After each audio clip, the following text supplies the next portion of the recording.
Parashat? Vayigash. The approaching parasha. So what can we learn from Yosef about the importance and the power of unity? Or what we can learn from Yosef regarding responsibility and example? What does it teach us? What can we take from it for our lives? There's always the expression that says that leadership and responsibility build success. Zama, you want to sit next to me? They build success. And we know how to quote this sentence or this verse very, very well many, many times. But I'm in quite doubt that if we actually stopped any time and think thoroughly or think deeply on the meaning that comes up with it and all the other aspects that come when we generate power and authority, on the price that we have to pay for power and authority, and on the way in which we could really define and fulfill our obligation towards society as well when we have power and society and responsibility. Everybody wants power, but I don't think anybody really thinks about the sacrifices that you have to make once you have the power. You think that when you have the power you would not have to do anything, and you're absolutely wrong. And that's what most people are wrong, and that's, by the way, how we have bad leaders. Yosef, look at it this way. Yosef is a young guy. He's 30 years old, and on the surface, it looks like like in Israel they love it. Like a prisoner that made the exit of his life. He had his high tech and he made billions. Like from being a prisoner, all of a sudden he became vice president, vice paro. Tremendous power, right? And this all happens through an unplanned meeting with maybe the strongest person in the ancient world. He becomes really second in command, and maybe to a certain extent, in a way, he has more power than Paro. Paro is the king, is the ruler. But he gave him an authority to do whatever he wanted. So he's Chairman, CEO. He's chairman and CEO. He's the one who executes everything. So really it's all up to him. And Paro says, listen, buddy, whatever you say, I'm okay with it. So really, who has, in a way, practically speaking, he has more power than Paro. The same thing as most people think that the father has more power than the mother. It's true, the mother has more power than the father. She runs the house. And she runs the husband too. That's another thing that we never think about. We don't, for me, it's really quite perplexing and upsetting to a certain extent how much we underestimate and underappreciate the role of a woman in our lives. We underestimate and underappreciate it. And, maybe it's the time to treat women with a little bit more respect, because after all, they do run the show. They do run the show. But you don't agree that they run the show? I can't say it on camera. You can't say it to the camera. So now, but look at this way. Yosef, with his great power and authority that was given to him, right? What is he exactly doing with it? How was he prepared for it? Did anybody teach him how to run and such an apparatus of so complicated with the grain, how to allocate the grain and stuff like this? Anybody taught him? People go to school, they get doctorates in NYU for business or Wharton to run, and still they have a lot to learn. Here comes this guy, and he runs an empire. He runs an empire. Imagine a 30-year-old kid becoming the president of the United States. What prepares you for that? For sure, going to Harvard and smoking cocaine or sniffing cocaine does not make you a good president. That's for sure. I mean, you know what I'm talking about. What got him ready? How did he was ready? How can he manage such a young guy, such power? And was there some kind of like an advisor that really directed him to dedicate his ways to how to do things the right way? Did he have the ability to do what's right to do for the people around him? And yet, somehow Yosef is able to execute that in such dedication, with such planning, such deep planning and tremendous responsibility. This is unbelievable. I mean, again, it's a 30-year-old guy. But when you look, again, deeper into that, you see another aspect of Yosef, an aspect that in a way seems like the complete opposite. It seems like a complete opposite, and that's when it comes about to the interaction between Yosef and his brothers. It seems like the complete opposite of this image that we thought that Yosef is being responsible. He's basically, it looks like he's torturing his brothers. He takes them onto like a very rough emotional journey. He forces them to bring Binyamin to Mitzrayim, and he tells them, if you're not going to do it, I'm going to make Binyamin a slave, right?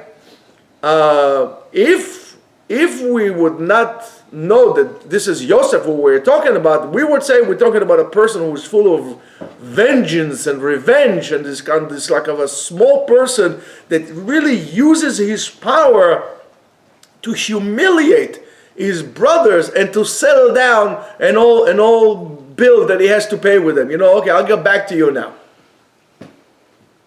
That's what it looks like.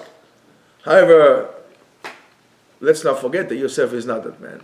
Yosef is not this small person. He's a person that could have punished his brothers for betraying him and sold them for slavery, but instead of that, he chose to make them into prince. Each one was a prince. Each one was an important person and advisors to Paro. And of course, the question is asked, why does it take him on such a complex and emotional loaded journey? What's the point of that? We did speak about it yesterday, and we had mentioned that there are those who say that in a way it was a mistake to allocate so much power in the hands of Yosef, because in a way that, according to some people, that's what created the animosity of the Egyptians towards Bnei Israel. But, without looking into that, right, it seems like Yosef really, let's look about the interaction of Yosef and his brothers, really was doing something very nice, which, most of us are not capable. I want to see anybody that had to go through such suffering by his own family, and then finally gets into power, and he's basically acting very nobly, like a very noble man. Most of us would say, Habibi, you're going to jail now, right? I'm determining what's going to happen. Yosef doesn't do that. Baal HaKedah explains that Yosef understood that the power, and Rabbatai, that's so important. This is so important, not just for us as in positions of power. Any kind of authority that you get, an authority that you will get will be a title of a husband or a father or so on and so forth. So Baal HaKedah says that Yosef understood that the power that was given in his hand, it's not only a big schut, not only a big merit, but even more so, a tremendous responsibility. It's a responsibility. Not like this moron Assad that turns up to be, that he has a collection of cars that is like close to $1 billion he has with arts and cars. That's not a leader. That's a loser. Burn down. Completely. So now, he knows that after what happened between him and his brothers, he needs to make sure there are not going to be any more cracks in the family. And the experience and the experiment that he's creating, where Binyamin is taken as a slave, really allows his brothers to prove their loyalty and their ability to unite for a same common cause. And only when he sees that they are willing to give their lives for the sake of Binyamin, to save Binyamin, he understood, well, that at least for now, for what he can see, the wound has healed in the family, and now that the wound has healed, now it's really the time what allows us to keep on going and to start functioning as a functioning family and not like a dysfunctional family as before. And that's what he did it. And we are always demanded and asked to deal with similar responsibility through inner politics, when we have different political views, jealousy, struggles of power. All these things really can crumble down even the most or the best organized organization. Needless to say, a family or a person. All these things applies on the small scale and the larger scale and everything else in between. So when you have those internal conflicts inside yourself also, and you have this, jealousy, or all this bad emotion inside of you, this will crumble you. It will make you fall apart. You cannot build on and move on when you harbor those emotions inside of you. And Baal HaKedah understood that, and he says that Yosef feels that he needs to make sure that there are not going to be any more cracks in the family, right? And that's why he does it like this. And when we learn from this, we are learning the same way. We need to understand the same way, and we need to remember that when we approach people, right? When we approach people, we need to first of all give a personal example of what we do. To really run things with the approach, or with a constructive approach, not a destructive approach. Right? Now, again, it doesn't make a difference if you have a company of 1,000 people, 10 people, or you're running your own family. Even to yourself, you need to be constructive to yourself, not destructive to yourself. Because when you are dealing with a constructive, you actually strengthen things up. When you are in a destructive mode, you're weakening the whole structure. You're falling apart. You can't build anything on that. We need to try to prevent ourselves from giving or rebuking people in public, and instead of that, create a surrounding, to create a community or surrounding around us of encouragement, of support, and not like we have it here, many times, of that criticism and self, preservance, that a person would care about himself but doesn't care about anybody else. There's no in Hebrew, in Israel they call it lefargen. Lefargen is really to cheer somebody. We don't celebrate somebody else's success. If somebody else is successful, we always cry. If somebody else is successful, instead of making an effort to say, oh my goodness, he was successful, we can do it also. Our intent is, he is successful, what could I do to make sure he's not successful because I am not? Now, and I'm going to tell you this, in all aspects of our lives, whether it's work, whether it's relation between husband and wife, that another couple says that, and that's why Chachamim warn us so much not to put a gap between husbands and wife. This is when it comes to, everything, all aspects of life. We really need to support one another and create a totally different environment than what we have right now. But there's also a different layer to this parasha. This is on the surface, but there's another layer into this parasha that we could maybe try to take a look into that. And the parasha starts with the words Vayigash elav Yehuda, and Yehuda approached him. Right now, and why? And it says Asher arav bifnei aviv lebitcho. Right, he guaranteed. Because he guaranteed his father with the security and the safe return Binyamin to his father, so he approached, right? And the question is asked, why did the Torah specifically choose the words Vayigash, right? Instead of saying Vayikrav. Vayigash means he call it this way, came near, or not really confronted. We'll get to this confrontation. Right? Why not Vayikrav? He came closer. Or for example, Vayifnei, and he referred to. The Zohar explains that the root of the word Vayigash is Nagash, Nun Gimel Shin. Nagash means it's a itnakshut, is a collision, a great collision that happened here. Guys, you're late. No children and no, where are the donuts? At least bring some donuts, for crying out loud. Anyway, so this is a confrontation. And what's the confrontation? The confrontation between two worlds. And the worlds are Yehuda, that from his seed, from his side, David HaMelech, King David, will come, which really symbolizes the Sfera, according to the Kabbalah, the Sfera of Malchut, which is our world. With our world, really, the intent is to provide us with a physical needs and fulfillment, our urges and the body needs that we have. And Yosef represents the Sfera of Yesod. Yosef represents the Sfera of Yesod that really collects and gathers all the heavenly divine load or abundance and really funnels it to the Sfera of Malchut. From Yesod, it gets everything down and then pushes it all to the Sfera of Malchut. The Malchut is what determines how much heavenly abundance will penetrate and enter our lives.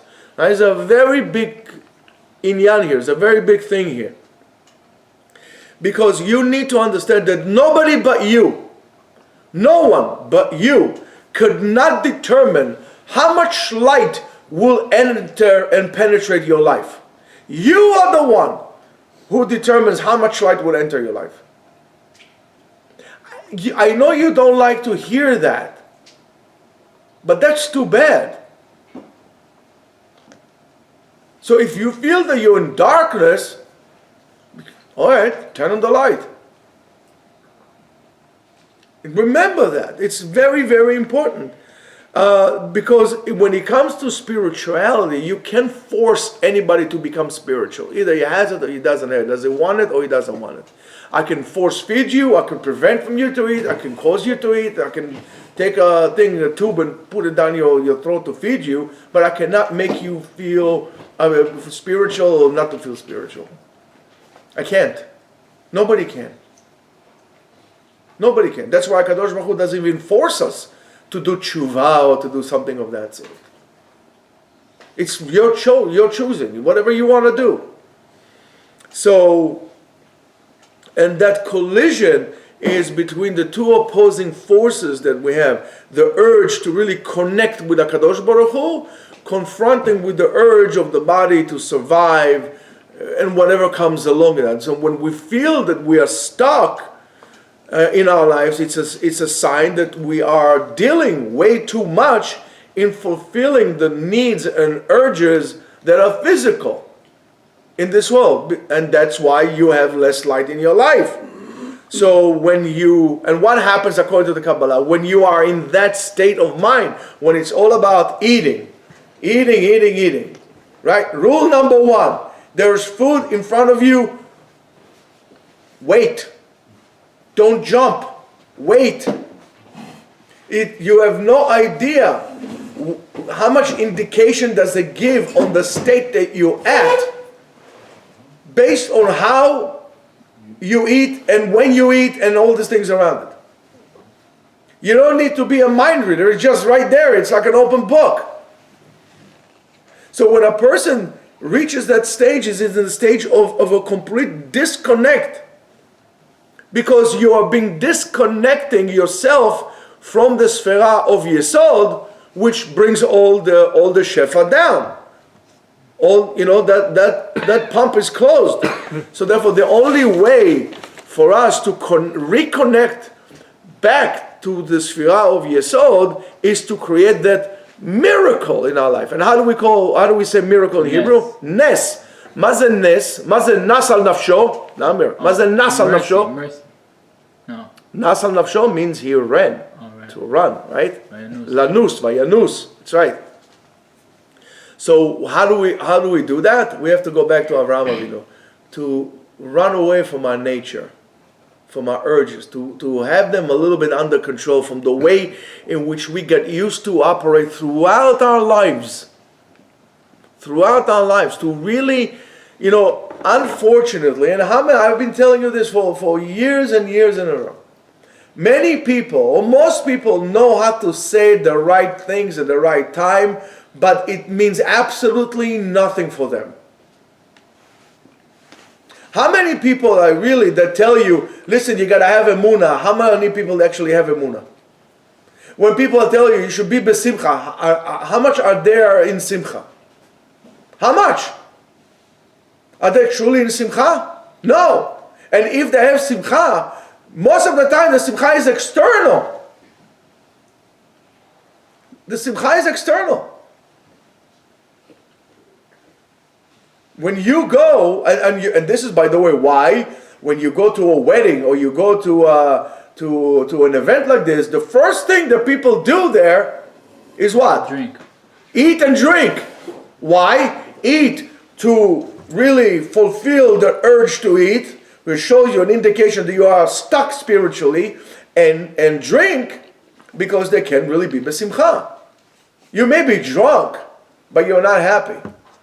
If you're happy, you don't need to drink. Happiness is something completely different.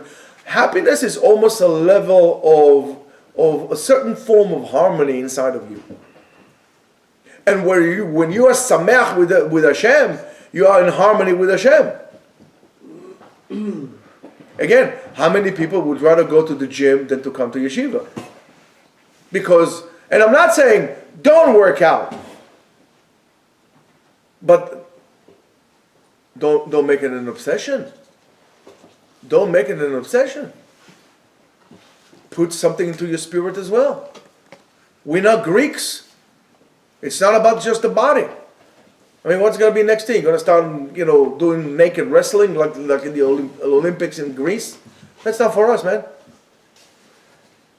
We need the spirit. Right, Zalman? Yep. Now, and that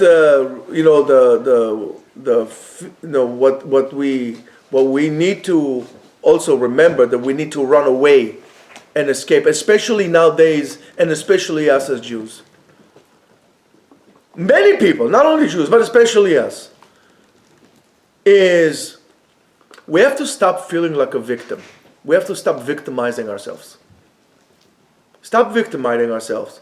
Stop being afraid and petrified about everything. Oh my goodness, what would this would say? What would the world would say? Stop feeling like a victim.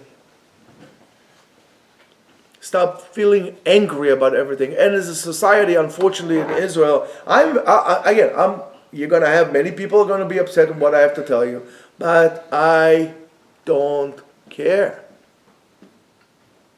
I am concerned for the well-being of Israel.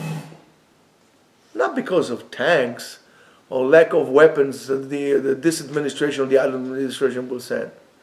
That's nonsense. All the weapons in the world are not going to win you a war when you are crumbling inside. We saw some miraculous acts of bravery, of self-sacrifice in the year or so that we hear that Am Yisrael is in a war. But as soon as things settle down, we're already starting with the fighting, with arguments. I'm sorry, but you can't run a country like this. Israel will fall apart. I'll tell you something. In Turkey, they had schools for boys, Jewish school for boys. They had different types. They had the Talmud Torah, they had the Alliance, but mainly the Talmud Torah, that's where the boys went. Girls' schools, there was no such thing as girls' schools. Girls did not go to schools. Very rarely. And if they went to school, they had to go to a Turkish school. Okay? Those who got some kind of a Jewish education in terms of girls were orphans. So my mother, God bless her, when she was in, I don't know, whatever grade she was. Let me think. She was in fourth grade. When they start talking about people who start leaving Turkey and going to Israel. Her teacher wanted to adopt my mother. She went to my grandmother, says, I'll adopt her, leave her here. And she said to my mother, I don't understand. Why are you guys going to Israel? Why are you guys going there?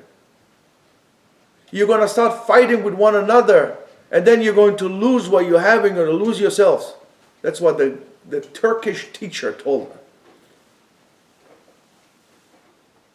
Of course, my mother didn't believe it until she came home and she started to see the way they were treated, because they were not, there were people of different color, even though they were quite white as far as I'm concerned. They were like third-class citizens. But that's exactly what it is. The problem of Israel, the danger to Israel is not from the outside, but rather from the inside. With the mindset of not putting together a joint effort. We are here all together. And by the way, I don't blame just the secular for that. I even more so blame the Haredim for that. They do not want to see themselves as a part of whatever is going on there. They don't see themselves as a part of that. And I'm ashamed and embarrassed as a Jew that does that. You had 60 years to figure out a way to contribute. 60 years. And as, even more than that, what I'm saying, 75 years. As time passes, the gap becoming bigger and bigger and bigger. That's what Yosef was concerned. That's what Yosef was afraid. You can't run a country like this. No, you can run a family like that.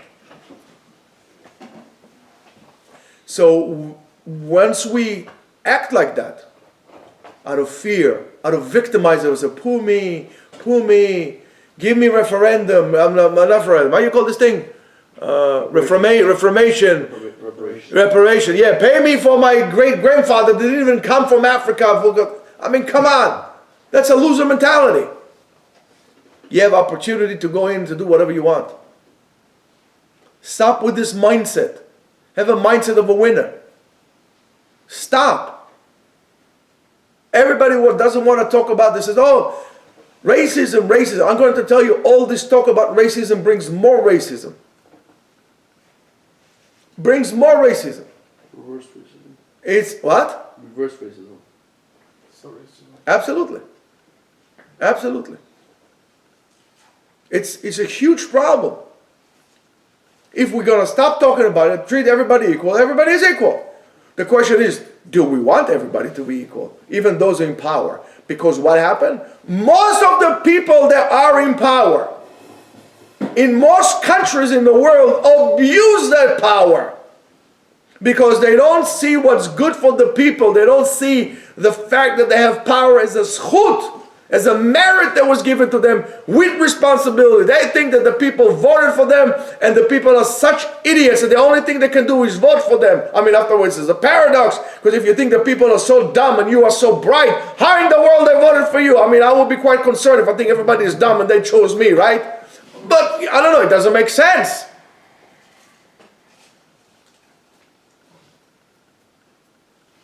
And there's no difference if you are a father.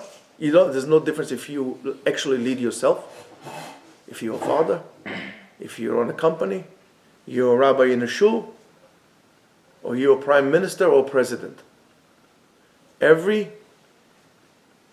of these jobs, every interaction like this, requires you to act like a true leader. and understand that it was given to you not for the people to serve you, but you to serve the people. And that's a mistake that, by the way, many people make. Why do you want to have kids? So somebody will take care of me when I get old. That's a stupid idea. If you want somebody to take care of you when you're old, guess what? Don't have kids. The money that you're going to save by not having, you know how much diapers cost? Save this money, put it in some kind of mutual fund, and at 67 years old, you're going to have millions. You're going to have a nanny from the Philippines, I don't know, some person from Thailand to take care of you and all your needs. At a fraction of the price. Right? But people, and that's a mistake, right? I brought you as a father, you need to serve me. That doesn't work like this. I brought you, I'm your father, I need to give you an example. I need to take responsibility. I go to sleep last, I eat last, I'm going to give you food, then I'm going to take. After everybody takes, then I'll take. You want to know why parents fail? Because the same reason that prime ministers or presidents fail. They don't understand what a zchut it is to be a parent. What a zchut it is to be a rabbi of a shul. What a zchut it is to have a company, to have people working for you. You're shaking the table with the children. So now, and what we need to do when we get rid of all those feelings inside of us, really to elevate ourselves to a higher level, to really elevate ourselves our nature, to throw ourselves on the barbed wire for the other troops to go. That's against our nature. Some Israeli commanders and some American commanders are of that kind of an example. They say after me, not after you, after me. Acharai. They go in out of absolute selfless acts. You read stories about fighters in Iraq, in Afghanistan. I love military history, among other things that I love. And the heroism of some of these people is really unbelievable. It's really awe-inspiring in terms of like, what selfless act of some people. It's really out of this world. And that's exactly what Yehuda did. We need to find another way to change things about. If we are coming down and we see a broken vessel, we need to find something to actually, apparently the way that we are going doesn't work. We need to elevate ourselves, above our urges, above our fears, about all this small-minded setting that we are at, and find out a way to bring about change. Because it doesn't work.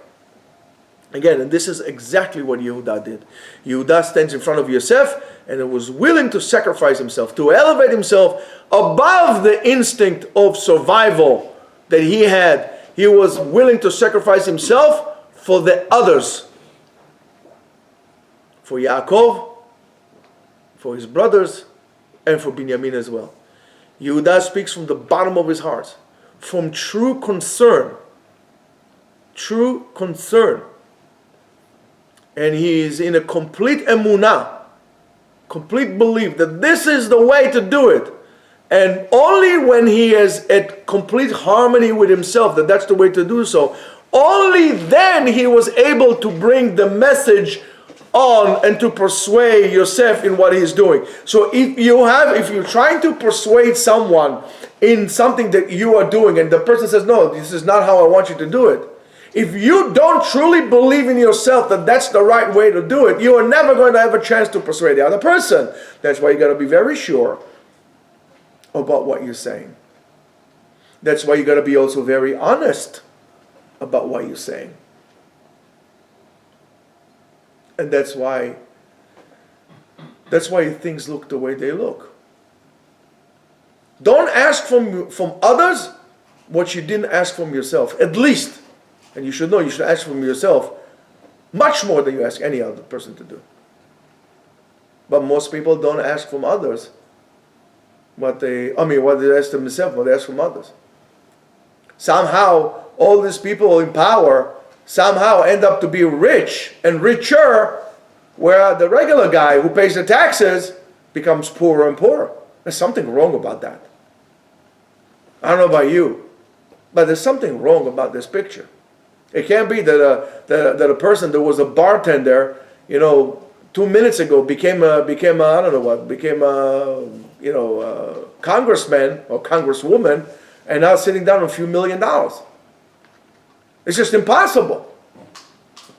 That's wrong. That's what happened to Yosef. Excuse me? Happened to Yosef. That's exactly what happened. That's why, and I explained to you, that's why we as Jews should not strive to be in position of power in the spotlights. We should act behind the scenes. We should act behind the scenes, because that power could corrupt you. And this is what the Zohar is trying to teach us, the secret for Emunah. This is how you are connecting the upper worlds, the spiritual world, with this world itself. You have to be truthful.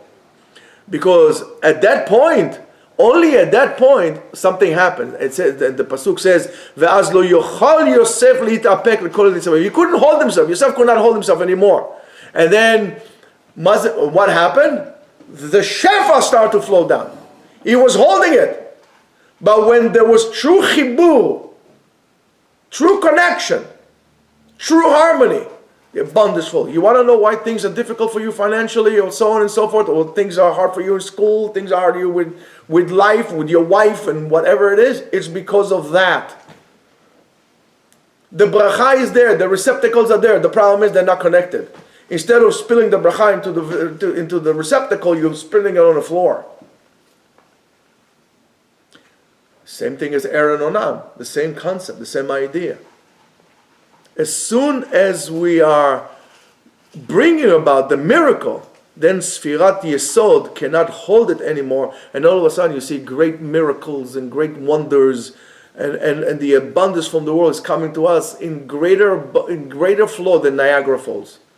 And this is the purpose of our creation, for us to create. And what do we create? We create miracles, to turn darkness into light. That's just what happened. It was supposed to happen to us in Hanukkah. We just finished it today. That was the lesson of Hanukkah. Not to stand in front of the camera and to say 1 night, 2 nights, 3 nights. Is to bring about the darkness. To throw it out. To bring the light into the darkness. To strengthen yourself spiritually. Not physically. Instead of going to the gym, go sit down and get a book and read. And turn bitter into sweet. Turn harsh deen into chesed. That's what we need to do. To go against our nature, against the flow. Just like fish, only dead fish go with the flow. Alive fish go against the flow. To create a change in our lives and in the lives of those around us. And sometimes if it takes in a non-common way, in a very unusual way, in a way that would really fulfill us and other on us, we will be like a Mahayana Mitgaber, like an overflowing, bubbling brook. And by doing so, we'll be able to overcome hardship and difficulties. But this is the only way that will bring us out of the hell of the life that we're in, to turn this world, which is a Gehenom for some people, like slavery, Gehenom on earth, into a paradise. To turn Gehenom into Gan Eden. That's our job. The true success is measured, Rabotai, not with how much money you make and how much business you close. Our true success is measured with the ability that we have to work together in unison with others. And again, it doesn't make a difference if it's your co-workers, or it's your wife, or the people that voted for you. We need to work for it together. Even when we disagree, and we might disagree, and we understand, one time I give up, one time you give up. But it's okay to give up because we are all in this together. But when you want everything your way, or you, for example, go to a shidduch and the person only wants that, they're not willing to hear. Let's say, for example, you're going on a date with a girl and she says to you, I don't want to move away from Jersey, only Jersey. Well, you know it's a problem because you're going to be dealing with a person who is a knucklehead. It's either my way or the highway. That's not a relationship. Relationship, there's no you and me. If you think that this is the best way, it's fine. So I believe in that. But you should also listen to me. If I give up, you give up. That's how it is. Working together.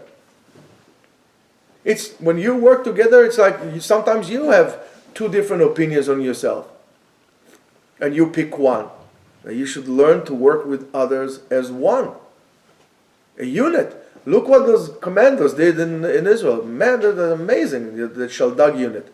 What took Iran 7 years to build an underground bunker 120 meters into a mountain.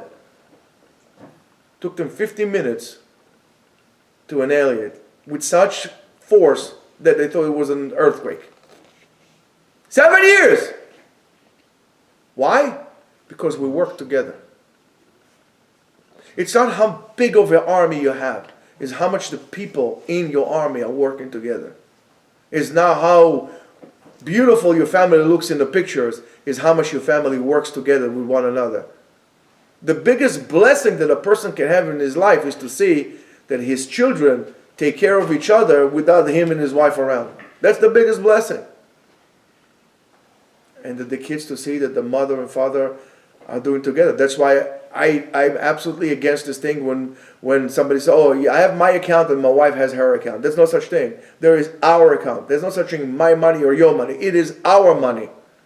When you don't see things like that, when you don't see things like this, I don't know how long you're going to be holding up together.